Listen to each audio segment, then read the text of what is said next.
So I just read Captain America issue 1 by J. Michael Straczinski. I'm a little late to the party. It's from November of last year, 2023. J. Michael Straczinski, he had a great, amazing Spider-Man run in the early 2000s. That's what I know him from.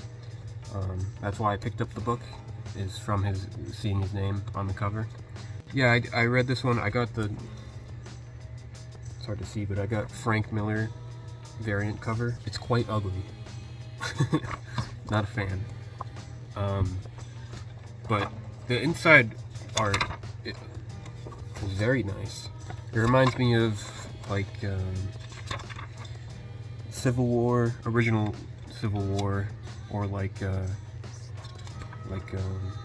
Brian Michael Bendis New Avengers era artwork.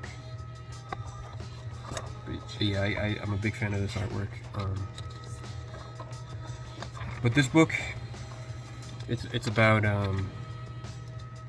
Steve Rogers' apartment is now it costs more to maintain than it's worth, because of just the amount of time Steve gets attacked by supervillains at his home, which is something that always bugs me about superhero movies, is when the hero gets attacked at his house and just thousands of dollars of property damage occurs, and it's just not ever brought up again. It's nice to see it actually have consequence in this book. Yeah, Steve decides to buy his apartment building with the help of Tony Stark, and the interaction with him and Tony Stark is very entertaining. He calls him on the phone. We don't actually see him, but you can hear his voice reading his dialogue. It's very well written.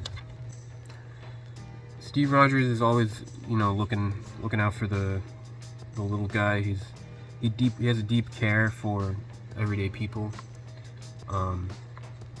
So it makes perfect sense that he would try and save his neighbors from being evicted.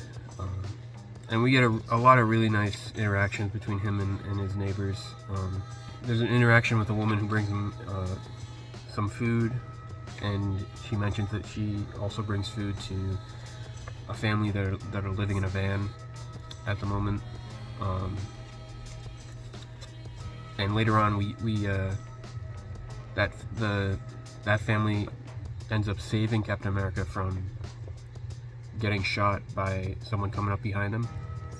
And as a way of saying thank you, he offers them a job helping renovate the apartment building, which is really sweet. We see a lot of flashbacks to pre-Super Soldier Serum Steve Rogers. There's this great page. It's Steve and his mom visiting his father's gravestone throughout his life, and I don't know, I just really like, and then it ends with his mother passing when he's 14, which is quite tragic.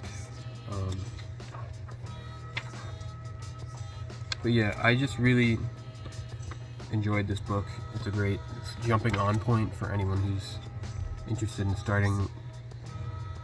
jumping into Captain America. Yeah, that's about it.